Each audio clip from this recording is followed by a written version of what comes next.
বৃষ্টিমুখর বাদলের দিনে লঞ্চ থেকেই নামলাম। এবার আমরা যাচ্ছি সুধান্যখালী ওয়াইল্ড লাইফ স্যাংচুয়ারি। ওকে, এই পথে যেতে হবে। সুধান্যখালী, এটা একটা বনদেবীর মন্দির। বাঘ দেবতা ও মা বনদেবীর বিস্তারিত বিবরণ এখানে দেওয়া রয়েছে। আচ্ছা,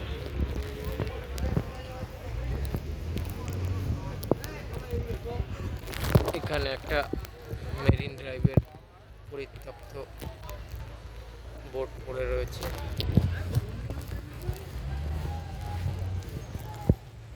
ওয়েলকাম টু আওয়ার ম্যানগ্রোভ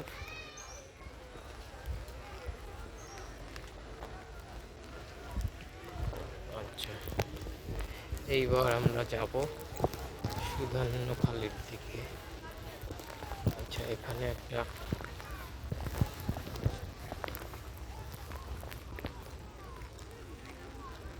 জরায়ু জঙ্কুরোদ্গম এবং কিভাবে হয় তার বিস্তারিত বিবরণ। এবারে গিয়ে চলেছি আমরা। এখানে কৃপা যে গাছটির নাম, এই গাছগুলোর নাম হচ্ছে কৃপা এবং তার বৈজ্ঞানিক নামও দেওয়া রয়েছে মঠ গড়ান, তার বৈজ্ঞানিক নামও দেওয়া রয়েছে। আচ্ছা, এই দু ধরনের গাছ সম্পর্কে জানতে পারলাম, একটা হচ্ছে কৃপা আর একটা মঠ গড়ান।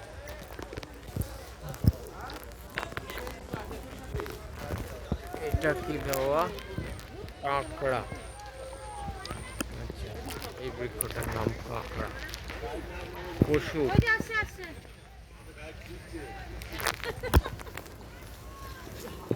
আমাদের গায়ে আমাদের গায়ে।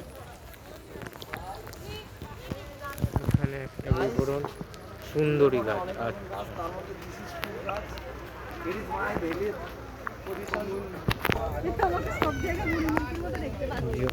গর্জন, আচ্ছা গর্জন গাছ, এই গাছগুলো গর্জন। এটা হেতাল গাছ, তার বৈজ্ঞানিক নামও দেওয়া রয়েছে বকুল কাঁকড়া এবং তার ফুল হুঁডো।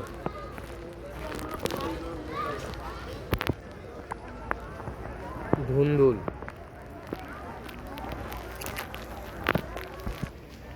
গর্জন গাছ,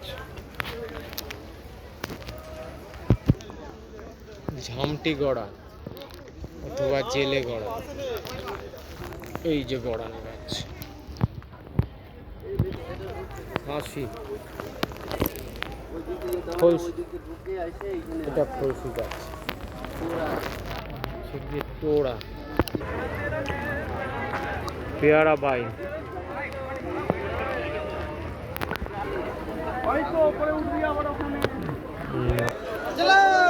জাত বাইন,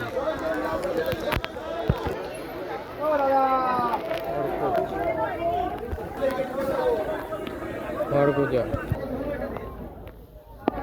এই হচ্ছে গোলপাতা। এই হচ্ছে সুধান্যখালী ওয়াচ টাওয়ার। এবার এই ওয়াচ টাওয়ারের ওপরে উঠে দেখব। এই ওয়াচ টাওয়ারের টপ থেকে এবার দেখতে পাচ্ছি এমনি গাছ কেটে পরিষ্কার করে রাখা। এটা হচ্ছে আমাদের দেখার জন্য, যারা দর্শনার্থী তারা যদি এই পথে কোনো প্রাণী পারাপার হয় তখন দেখা যাবে। আর প্রাণীরা এই চারিদিকে এরকম ফাঁকা করে রাখা হয়েছে এবং এই পথগুলো দিয়ে যাতে প্রাণী জল খেতে আসতে পারে, এই জলাশয়টা বানানো হয়েছে। এটা লবণাক্ত নয়, এটা মিষ্টি জলের জলাশয়। বৃষ্টির জল এখানে এসে জমা হয় এবং প্রাণীরা যাতে এই পথে খেতে আসতে পারে জল, এই যে পথগুলো করা হয়েছে এই পথগুলো দিয়ে তারা জল খেতে যাতে আসতে পারে এবং ওয়াচ টাওয়ার দিয়ে আমরা দর্শনার্থীরা এগুলো দেখতে পাবো তখন।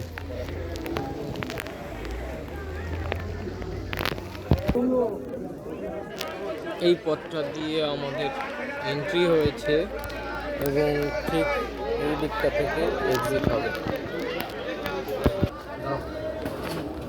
জীবজন্তুর দেখা পাওয়াটা সম্পূর্ণরূপে ভাগ্যের উপরে নির্ভর করে। কেউ প্রথমবার এসেও দেখা পেয়ে যেতে পারেন বাঘের, কুমিরের, হরিণের, আবার কেউ অনেকবার এসেও নাও পেতে পারেন। এটা সম্পূর্ণরূপে নির্ভর করছে আপনার সময়ের উপরে, যে সময় আপনি আসছেন সেই সময়টায় এইসব প্রাণীরা আসবে কি না তার উপরে নির্ভর করে।